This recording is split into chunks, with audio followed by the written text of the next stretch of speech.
बोलती पुस्तके. ज्यांना वाचनाचा नाद त्यांना बोलती पुस्तके घाली साद. आमचं चॅनल सबस्क्राईब करा आणि सबस्क्राईब करायला इतरांनाही सांगा. नमस्कार श्रोते मित्र हो, बोलती पुस्तके सादर करीत आहे लेखक मारुतराव वाघमोडे लिखित कादंबरी बिरोबाचं चांग भलं, भाग दुसरा. धुळूदेवाचं देवाळ आणि त्याचं उंच उंच शिकार लांब दुरून बी दिसत होतं. देवळामोर सारखी गर्दी हुसळत होती. लांब दाढी आणि मिशांच्या आकड्यावाला शिंद्या पाटलाचा धुळुबा जणू सगळ्याच भक्तांकडे टकाटका बघत असल्याचा भास होत होता. आणि त्याच्या उजव्या बाजूला त्याची नवरी वाघमोडे राजाची मिताबाई. ह्या नवरा नवरीचं उजवं डावं झालंच नाही असं म्हणतात. आणि देवाचा घोडा तर जणू जित्ताच असल्यागत दिसत होता. आता देवाच्या दरबारात नुसता ढोलांचा दणका उठलेला. त्या आवाजाने आणि धुळुबाचा चांग भला च्या गजराने सार आसमान खनकत होतं. तसंच समद वातावरण पुरतं भारावून गेलं होतं. वरच्यावर पुन्हा पुन्हा भंडाऱ्याची आणि गुलालाची उधळण होत होती. निवद दाखवून नारळ बी फुटत होती. पिढ्यांची शिरणी बी वाटली जात होती. मोठ्या भक्तिभावानी माणसं देवाच्या पाया पडत होती. आणि देवळामोर बकरी कापली जात होती, तर कापल्याली हंड्यात शिजत होती. त्या कारण समद्या जत्रत बरबाटांचा घमघमाट पसरला होता. उन्हाच्या त्या रंजुकात घोड्यांच्या खिंकाळ्या आणि बकऱ्याचं ओराडणं, मुटरीच्या आरुळ्या आणि माणसांचा गलबाला, ढोलांचा दणका आणि देवाचा पुन्हा पुन्हा होणारा गजर, या समद्या आवाजाचा जणू एकच गदारोळ झाला होता. समद वातावरण जरासं थंडावल्यावर जवळच एका मैदानात मोठं दांडगं स्टेज दिलं होतं. त्यावर धनगरांचं नवं जुनं लई कारभारी आणि पुढारी येऊन बसलं. समद्यांची तोंड उजाळलेली आणि समद्यांच्या कपाळाला भंडारा लावलेला. काही नव्या दमाच्या नवाट पुढाऱ्यांची भाषणं झाली. जुन्या कारभाऱ्यांनी आपली अनुभवी मनोगत मांडली. जातीची संघटना व्हायला पाहिजे ह्यो विचार समद्यांनाच लई पटला होता. आणि त्यासाठीच त्या ठिकाणी त्या दिवशी यशवंत सेना स्थापन करून धनगर समाज जागृतीची चळवळ सुरू केली होती. त्या वक्ताला पिवळ्या झेंड्याने सजवलेल्या त्या स्टेजामोर माणसांची भलतीच गर्दी जमली होती. धनगरांना हे सारं नौकच होतं. रंगी बेरंगी पागोटे डोईला ठासून बांधायला भादवाट गडी, तरणी पोरं, म्हातारी माणसं, बहुतेकांच्या कानात सोन्याच्या मुरक्या, गळ्यात काळ्या करदुड्यात गुपलेली पिवळी धमक बदाम, मनगाटात चांदी रुपयाची जाड जाड कडी, कपाळाला भंडारा, कैकांच्या खांद्यावर घोंगड्या आणि पायात दणकाट खेटर, अशा धनगरी पेहरावात रगाट गडी. यांच्या वाढत्या राखड दाड्या आणि पल्लेदार मिशा बी त्यांना लई साजत होत्या. तर नाकात गोल नत्ती लिहून कपाळाला आडवं कुंकू लावलेल्या त्या धनगरणींच्या गळ्यात गळा भरून सोन्याच्या मण्यांच्या पोती आणि दागदागिनं, हातात गोट पाटल्या, दंडुळ्या, कानात बुगड्या, पायात तोडं साकळ्या, असा समदा भरदा सा शिंगार करून आलेल्या धनगरी भीती सभा ध्यान देऊन ऐकत उभ्या होत्या.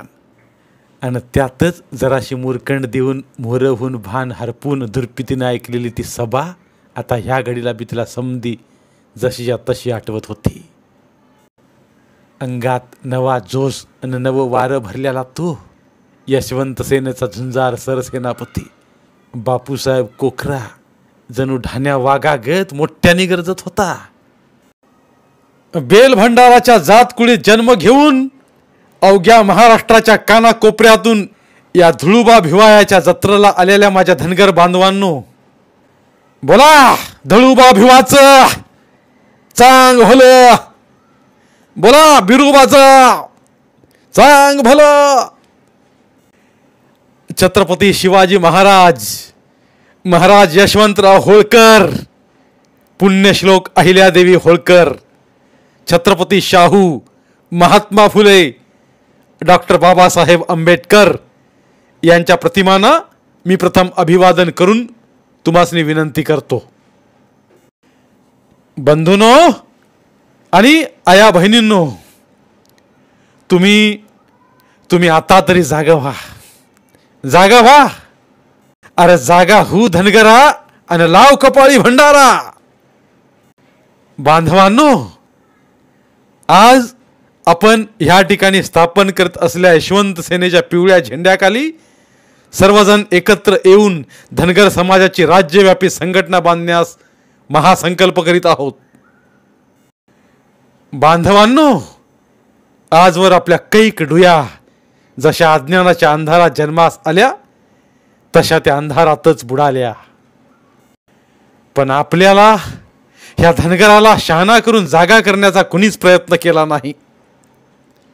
उलट अंगावरच्या घोंगड्याखाली तसंच दाबून दडपून थोपटून झोपीत ठेवण्याचा कावा केला.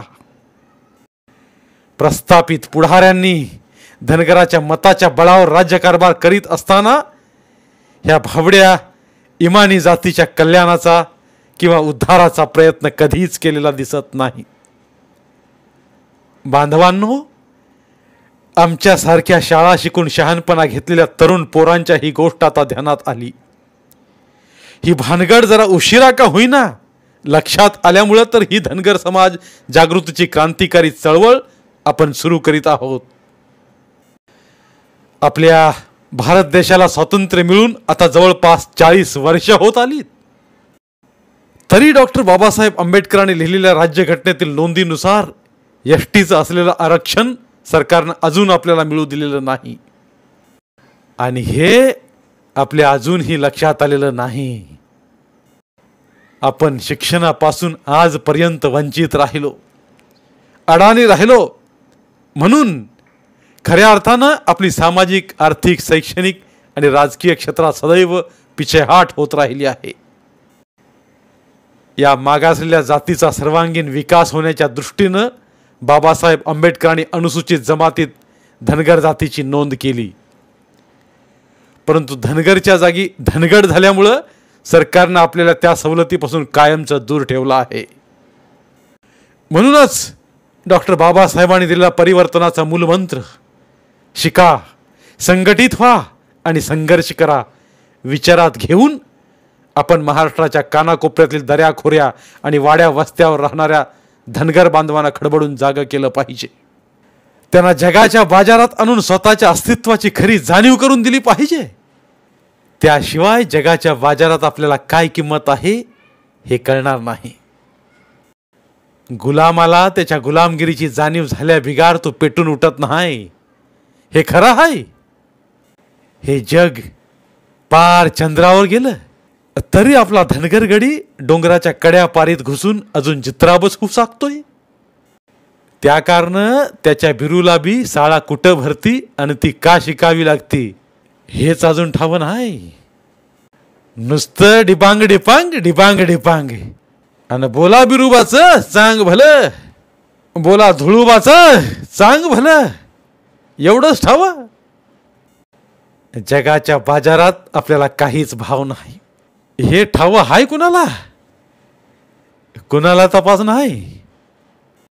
अजून आपण दऱ्याखोऱ्यात झुंडाळतोय, अज्ञानाच्या अंधारात चाच पडतोय, ठेचकाळून पडतोय. इतिहासात हे लढाऊ झुंजार धनगर मावळा जीवावर उदार होऊन धन्याची निष्ठा उरात घेऊन प्राणपणाने लढतोय आणि लढता लढता मरतोय. ते बी धन्याच्या निष्ठेपायीच, पर स्वतःसाठी काहीच नाही, काय बी नाही. आज ह्याला येडा नाही तर खुळा म्हणलं तरी त्याचं काहीच वाटत नाही. दुसऱ्यांनी जोड्याने हाणलं तरी त्यात अपमान वाटत नाही. मात्र आपल्यातलं आपल्यात नुसतं एकमेकांकडे तिरक्या नजरेने बघितलं तरी लगेच हाणामाऱ्या सुरू. आणि बघता बघता टकुरी फोडाफोडी, कोर्ट कचेरी, 12 भानगडी. आपल्या धनगरांची बांधापायी टकुरी फोडाफोडी, गुराढोरांच्या चाऱ्यासाठी हाणामाऱ्या, कोर्ट कचेरी, कोंबड्या झोंबड्या कुत्री मांजरं नुसतं भांडणाचं मूळ. त्याच्यातलं इरस पोरा सोरांच्या न बायकांच्या कुरबुरीतून गड्यागड्यांची धराधरी आणि मग हाणामारी. कुणीच कुणाला कशात कमीच नाही. सारं गेलं तरी मागच राहायचं नाही. एवढीच खुळी इरस डोसक्यात घेऊन वागायचं आणि भांडणासाठी जगायचं. सांगा सांगा, मुख्यमंत्र्याच्या खुर्चीसाठी मुंबईला आजवर कोण गेलाय भांडाय? सांगा सांगा. त्यो गोल तोंडाचा काळा सावळा दाढीवाला तरणा बांड नवा पुढारी हातवार करून जणू ढाण्या वाघागतच गरजत होता आणि समद्या नजरा त्याच्यावर खेळल्या होत्या. ताशावर टिपर पडल्या गत एकसारखं ताल सूर धरून सबुद कानावर आदळत होतं आणि त्याच्या शब्दांना टाळ्यांचा कडकडाट होत होता. फटाकड्यांच्या लढी पेटिवल्या गत आवाज उठत होता. तो झपाटलेला उमदा तरुण त्याच आवेशात जोराने बोलत होता.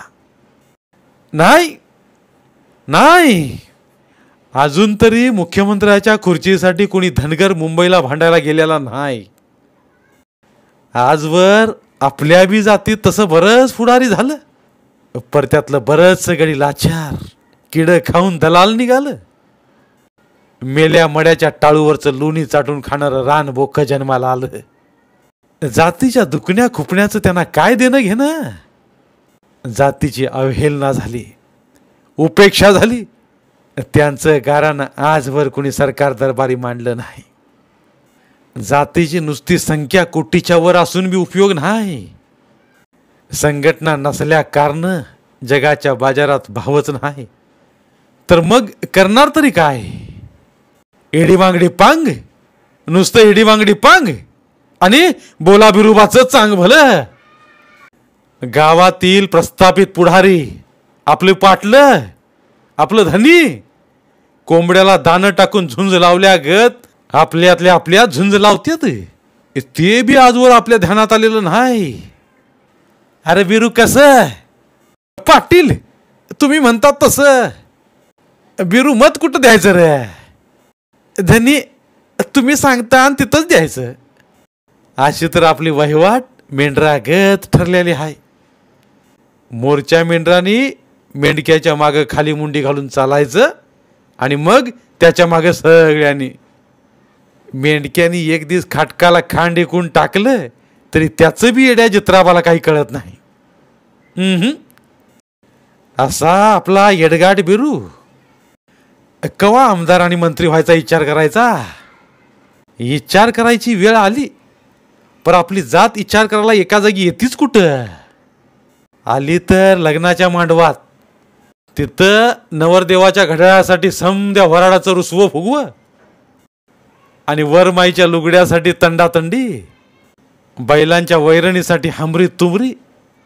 जागरण गोंधळात जात एकत्र आली तर तिथं बी चार हडकांच्या पळीवर डोळा ठेवून रातभर कुत्र्यागत पेंगत आणि जागत बसणाऱ्या गड्याला तिथं जातीच्या उत्कर्षाचा उज्ज्वल भविष्याचा विचार करायला सवड आहेच कुठं? नाही नाही, कवाच नाही. आपल्या धनगर समाजाचं सरकारात आमदार किती?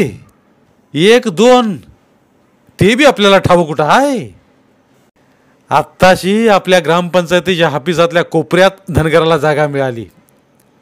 अजून पंचायत समिती, जिल्हा परिषद, विधानसभा, लोकसभा कशाला म्हणतात ते ठावच नाही. का तर आपला धनगराचा बिरू गोंड्याचं टक्कूचं घालून कोकऱ्याबरोबर खेळता खेळता जराशी ठोसार झाला की लगेच टक्कूला ठासून पागुट बांधून जित्राब टोकून आणतोय. शाळा कुठं भरती ते कवा ठावच नाही. ठावच नाही तर मग शाळा शिकायचीच तरी कशाला? लिहिणं वाचणं शिकायचं म्हणल्यावर ही मेंढरं राखायची तरी कुणी?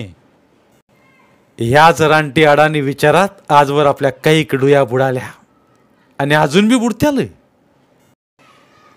ह्या गोष्टीचा विचार करून आता महाराजा यशवंतराव होळकरांच्या नावानं या ठिकाणी यशवंत सेनेची स्थापना करून या पिवळ्या झेंड्याखाली आज ही पहिली विराट सभा आपण घेत आहोत. डॉक्टर बाबासाहेब आंबेडकरांनी लिहिलेल्या राज्यघटनेतील नोंदीप्रमाणे आपल्या समाजाला एसटीच्या सवलती मिळाल्या पाहिजेत. त्यासाठी डचा र दुरुस्त झाला पाहिजे. पुण्यश्लोक अहिल्यादेवी होळकर यांच्या जन्मगावी चोंडी इथं त्यांचं स्मारक उभं राहिलं पाहिजे. त्याचप्रमाणे खंडाळ्याच्या घाटाला शिंगरुबा घाट हे नाव दिलं गेलं पाहिजे. या आपल्या प्रमुख मागण्यांसाठी लवकरच आपण मंत्रालयावर टक्कर मोर्चा देणार आहोत. त्यासाठी यशवंत सेनेच्या संघटनेची समाजाला फार मोठी गरज आहे. त्या करारी उमद्या तरुणाचा प्रत्येक बोल प्रत्येक धनगराने हृदयात कोरून जपून ठेवला होता. शहाणपणाचा मोठा उजेड डोक्यात घेऊन माणसं आपापल्या घरी परतली होती आणि आता त्याच गोष्टीचा पुरता विचार करू लागली होती. धुरपतीच्या कानावर तर अजून बी तेच सुबूद त्याच दणकेबाज आवाजात पुन्हा पुन्हा आदळत होतं. आपल्याच मतांच्या बळावर हे बेरके पुढारी आपल्या मानगुटीवर बसून पिढ्यानपिढ्या आपल्यावर राज्य करतात. हे आपल्या कवा ध्यानात यायचं का नाही? इडीबांग डिपांग इडीबांग डिपांग बिरुबाच्या नावानं चांग भलं. ते तळमळीचं बोल काहीच खोटं नव्हतं मर्दा. धुरपतीचं हृदय पुरतं भरून आलं होतं आणि ती सारी जत्राच जणू तिनं आपल्या हृदयात भरून आणली होती. तिच्या जीवाभावाचा जीवलग मैत्र सत्तू, नारू बिटगराच्या त्या धाकट्या पोराचं नाव धुरपतीनं आपल्या काळजावर गोंदून ठेवलं होतं. सत्तूजवळ आपलं समद हृदय मोकळं करायचं. सारी जत्राच त्याच्या नजरेसमोर जशीच्या तशीच रंगवून उभी करायची. असा विचार धुरपतीनं जत्रेहून घरी येतानीच केला होता. जत्रेत बी तिला घडोघडी सत्तूची सय येत होती. त्यो बी मागून जत्राला येणार होता, पर त्यो आलाच नाही आणि त्यांच्या घरचं बी कुणीच का आलं नाही. ह्यो एक घोरच तिच्या जीवाला लागून राहिला होता. मनाला हुरहुर वाटत होती. माग वाडीत काय भानगड झाली ती पुढच्याला कळायला बी काहीच मार्ग नव्हता. पार घरी माघारी परतून आल्यावरच समद कळालं. त्या कारण लईच वाईट वाटत होतं. बापूसाहेब कोकऱ्यांनी केलेलं भाषण अजून बी आठवत होतं आणि हुबाहूब तसंच घडलं होतं. पर आता ती करणार तरी काय? हातातल्या लहानुशा बुकातल्या अहिलाबाईच्या चित्रावर आता धुरपतीची नजर पुरती खेळली होती. लंगड्या मास्तरांच्या शाळेत अवसपुनवला जाऊन बी ती चांगली 4 बुकं शिकली होती. धुरपतीला तसं चांगलं डोसकं असल्या कारण पोर चांगली खडाखडा बुकं वाचित होती. तिच्या आई बापाचं लई हुर्द भरून याचं. लेख बुकं वाचून दाखवायला लागल्यावर देहीत बी लई उजेड पडायचा त्यांच्या. त्या लिवण्या वाचण्यामुळं खरं तर धुरपतीच्या लहानपणातच चांगल्या शहाणपणाचा तिच्या पोरपणाला बी मोठा गोडीसवाने आकार आला होता. आणि वाढत्या वयाबरोबर मुळातच गोडव्या गोऱ्यापान डौलदार देहावर आता जवानीचा भरदार साज शिनगार बी लई सजत आणि धजत होता. नुसत्या बिरवाडीतच नाही तर भोवतालच्या 4 खेड्यापाड्यात धुरपतीच्या रूपाला आणि गुणाला जोडच नव्हती. एवढं साजरं गोजरं आणि देखणं हरणी गत बावरं रूप देवाने कसं घडवलं होतं काय नू. बिरवाडीतली समधी लहान थवार धनगार त्या कारणात कोंडीबाच्या त्या पोरीबद्दल लई फुगीर झुकीत होती. औंदाच्या ह्या लगीन सराईत धुरपतीचं लगीन वाजणार असं बी लई दिवसापासून गाजत होतं. समद्यांचं ध्यान तिच्या लग्नाकडे पुरतं लागलं होतं. कोंडीबा बनगराची एकुलती एक लेक साऱ्या बिरवाडीतल्या लहान थोरांना लई पटत होती. तिचं लगीन म्हणजे जणू धनगरांच्या राजाच्या लेकीचं लगीन असल्यागत वाटत होतं. आता ह्या घडीला धुरपतीच्या मनात बी तोच एक विचार वाऱ्याच्या झुळकीसारखा तरंगत आला आणि मनाला नवतीची पालवी फुटल्यागत झालं. हृदयात गोडीसवानी हुरहुर दाटत राहिली घडीवर, पर पुन्हा उदासीच्या भकास वाऱ्यात तिचं मन वाळ्या पाचोळ्या गत नुसतं विचाराच्या चक्राबरोबरच फिरत भरकडत राहिलं. दिस माथ्यावर येऊन आता बराच खाली कल्ला होता. सारी जित्राब चरत फिरत झुटिंगाच्या लवणात आली होती. त्यांच्या मागं मागं जित्राब हुसकी धुरपती आणि बारका मेंढका बिरू दोघं बी त्या लवणातल्या एका डेरेदार आंब्याच्या गर्द सावलीत येऊन बसली. जीवाला लई गोड वाटलं. उन्हाने तापलेली जित्राब बी आता सावलीच्या भोवती घोटाळत चरत होती. शेरड मेंढर आणि कोकरी करड इनाच्या कारणी रिकाम्या राणीच हिंडत ब्या ब्या म्या म्या करून मोठ्याने वरडत होती. तापल्या फुपाट्याने त्यांचं पाय लईच भाजत होतं. मेंढर फुर्र फुर्र करून नाकपुड्या झाडून ठसकत होती. त्या सरसी त्यांच्या नाकातला शेंबूड बी उडून बाहेर पडत होता. सावलीत उभा राहिलेल्या दोन्ही मोठाल्या बालिंग्यांची धडक लागली होती. समधी जित्राब धापा टाकीत तोंड वासून लह्या लह्या करीत होती आणि तहानने तरासल्या गत मावलाच्या ढवाकडं ओढ घेत होती. बाकीची गुरं बी त्याच ओढीवर होती. तापल्याला म्हशी मात्र सावलीच्या बाहेर काही निघायला तयार नव्हत्या. सावलीला बसलेल्या धुरपतीची तरल नजर समद्या जित्राबावरून फिरत वाडीच्या झोकाने भिरभिरत गेली आणि तशीच मोर टेकडीवरची नागमोडी पाऊलवाट बिजणू अनवाणी तुडवीत थेट पार बिरोबाच्या देवळात शिरली. त्या लहानुशाच पर उच्च शिखराच्या पांढऱ्या शिपीत देवळातील बिरुदेवाची ती साजरी मूरत धुरपतीच्या नजरीपुढे आता सायना संगीत उभी राहिली. आणि आता तिला ह्या घडीला सुरवंतीची ओवी आठवली आणि धुरपती मनातली मनात बोलली, हे माझ्या बिरुदेवा, सुरवंतीच्या सोन्या बाळा, ह्या रानाला तू कवा आणि कशा पायी आला असशील बरं? का तुला इथं आणून बशिवला असेल कोणी? तू ही आई सुरवंती देवी लई सत्वशील आणि रूपाने बी लई देखणी, म्हणून देवा तू तिच्या पोटी जन्म घेतलास वई. अशाच गुढ आणि मोठ्या गहीन विचारातच धुरपतीचं मन घडीभर घडून रमून गेलं. ए धुरपाका, तुला भाकर नाही का खायची? मला लई भूक लागली बघ आता.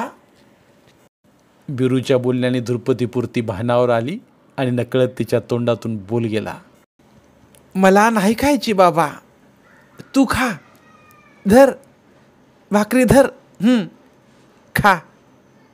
त्याने तिच्या जवळची भाकरी चवड घेऊन फडकं सोडलं.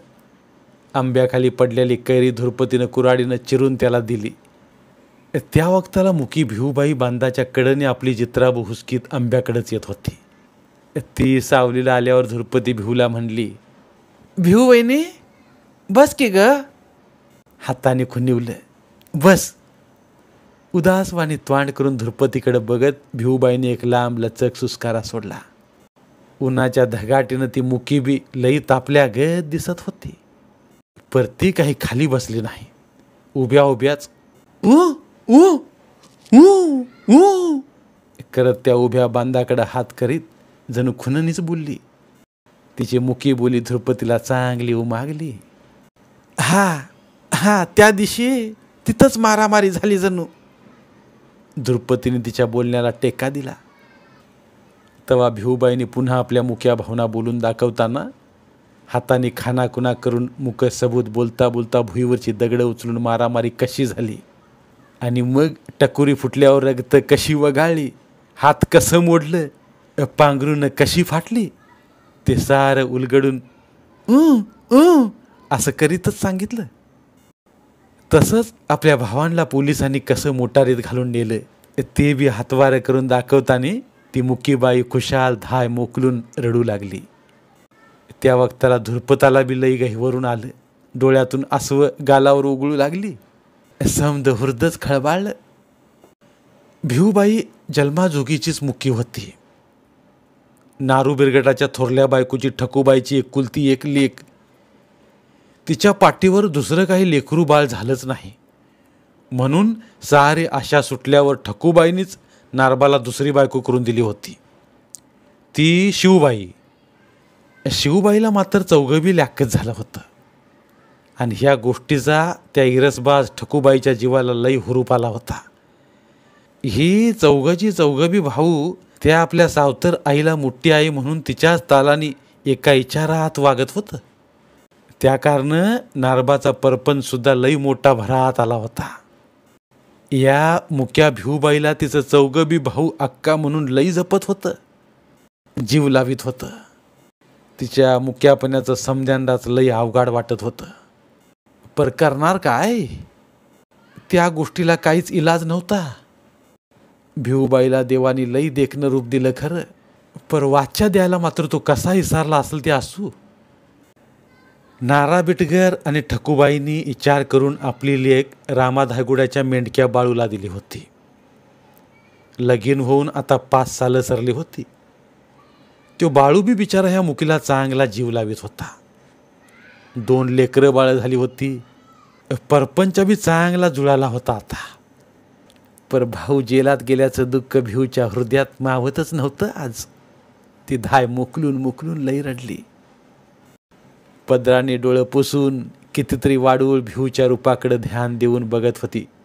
द्रुपदी बी जणू खूळ लागल्या गत, आपल्या आई गत उच्चपुरी धजेलची धजेल, अंगा पिंडानं बी भरदार, तशीच उभार आणि डौलदार.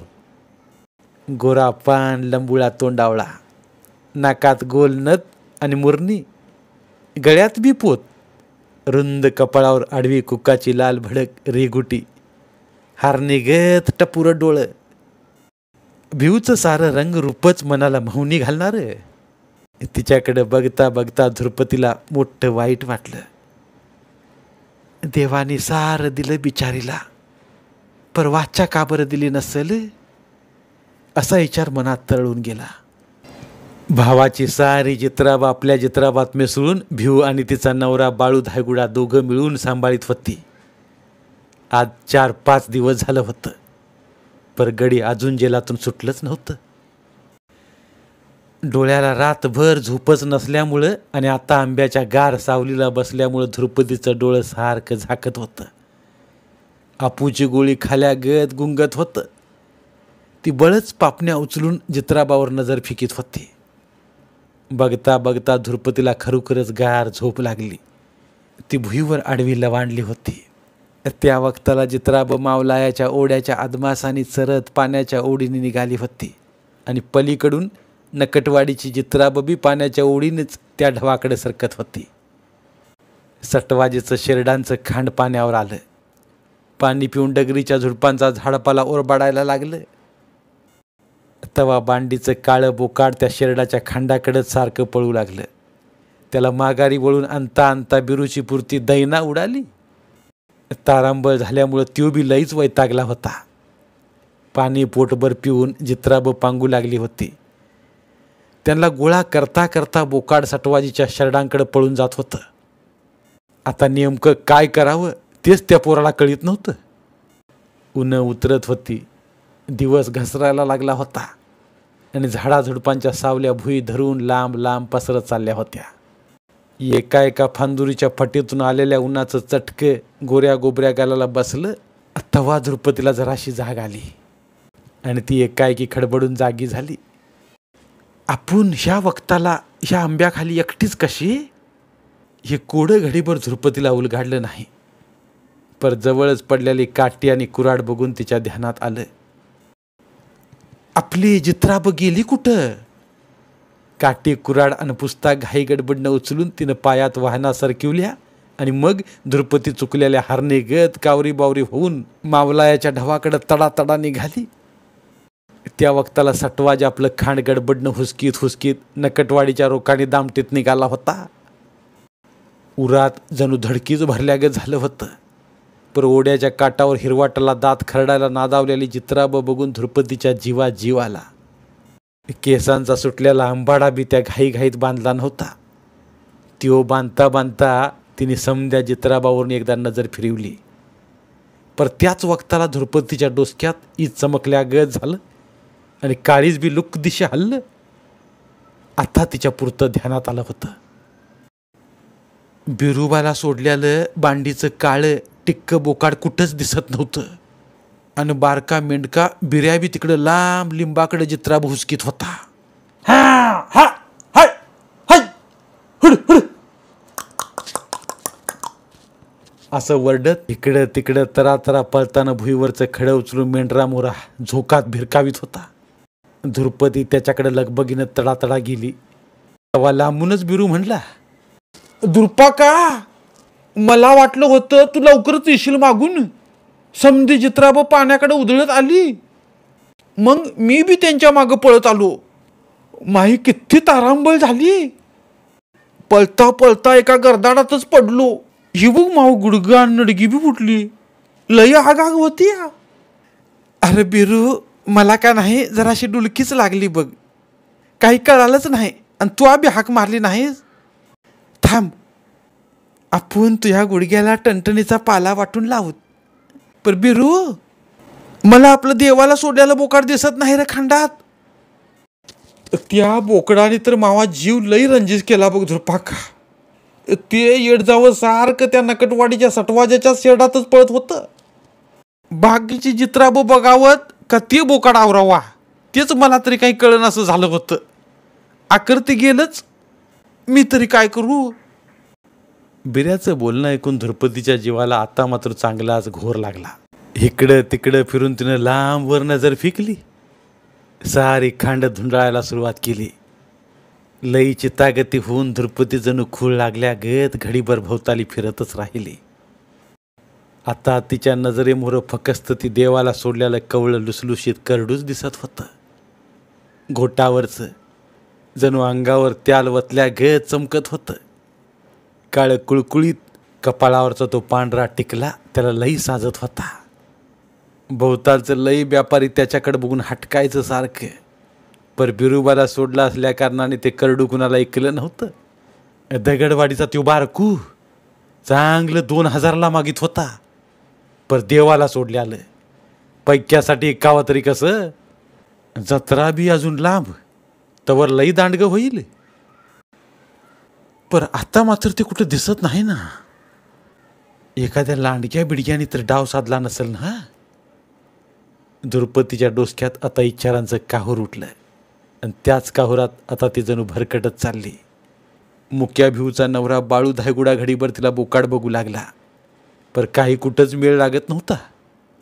त्यो सांगून गेला. कुणाच्या तरी मेळातच गेला असेल, येईल सांच्या पारीचाट घरी.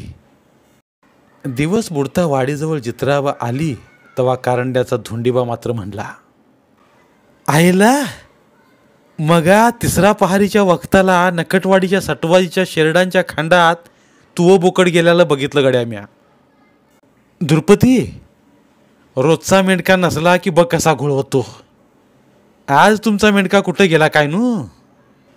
खरंच तू बघितलंस. अरे बिरुबा शपथ, म्या माझ्या डोळ्याने बघितलं म्हणून तर तुला सांगतोय ना. तुला खोटं कशाला सांगू. धोंडीबा कारंड्याने छाताडावर हात ठेवून शपथीवर सांगितलं. म्या बी लई आडिवलं, पर काही केल्या ते रगडच ना. मग काय करू. मावा बी नाईला झाला बघ पुरी. आता धुरपतीच्या जीवाला जणू त्या बोकडाने मोठा चुरकाच लावला होता. शिनला भागला तो दिवस रोजच्याच पारीने आता वाघजाईच्या डोंगरावर घडीभर थांबला होता. इळभर रानूमाळ पांगलेली सारी चित्राबाता वाडीच्या उडीने समद्या वाटाने तडातडा निघाली होती. आणि त्याच परीने रान पाकरी बी आपल्या घरट्याकडे आबाळातल्या वाटाने परतत होती. टेकडीवरच्या बिरुबाच्या देवळाकडे बघत मनुभावानी दोन्ही हात जोडून धुरपती देवाला नमस बोलली. गौसून दे रे बाबा बिरुदेवा आमचा बोकड्या, तो तुलाच सोडलेला आहे. गौसून दे. जत्रा दिवशी तुला मी 21 रुपयांचं पेढं बी वाटीन आणि 7 नारोळ्यांचं चांगलं घळघळीत तोरण बी बांधीन. पर गौसून दे राजा, गौसून दे. बिरू मेंढराच्या खांडांच्या मोहर तुरू तुरू चलत होता. त्याच्या मागे सारी चित्राब एका हरमळीत तडातडा चालली होती. म्या म्या म्या म्या करून मेंढर शेरड वरडत होती. बांडी शेरडी तर तिचं बोकाड दिसत नसल्या कारणानं वाडूळ धरून वंगाळवाणी वरडत होती. टिक्या शिंगाळू मेंढीच्या गळ्यातल्या घाटीची खुनखुन पाऊंडांच्या ठेक्यात ऐकू येत होती. आणि पावला पावलांनी बिरवाडी बेता नेटात आली होती. डोंगराच्या सावल्या पायता धरून लांब दूरवर सरकत गेल्या होत्या. डोंगरावरून दिवस मागं वळून बघत होता. त्या मावळत्या दिनकराकडे बघून धुरपतीचं हात रोजच्याच परीने नकळत जुळलं आणि ती होटातल्या होटात पुटपुटली. जा बाबा जा, सूर्या नारायणा जा. पर आज मात्र जाता जाता तो माझ्या जीवाला मोठा घोर लावून चाललास. उद्या येताने तरी निदान आमचं बोकाड घेऊन ये. आपल्या विचाराचं तिचं तिलाच हसू आलं. पर तिच्या चितागती मनाला मात्र आता लईच धसका लागला होता. धन्यवाद. उर्वरित कादंबरी पुढील भागात. मराठीतील प्रतिभावंत लेखकांचं साहित्य, कथा, कादंबऱ्या ऐकण्यासाठी आमचं बोलती पुस्तके हे चॅनल सबस्क्राईब करा. आणि मराठी साहित्याचा प्रसार करण्यासाठी प्रत्येक मराठी माणसाला सबस्क्राईब करण्यासाठी आवाहन करा. आणि बोलती पुस्तके या साहित्य चळवळीत सहभागी व्हा. आपले पुन्हा एकदा धन्यवाद.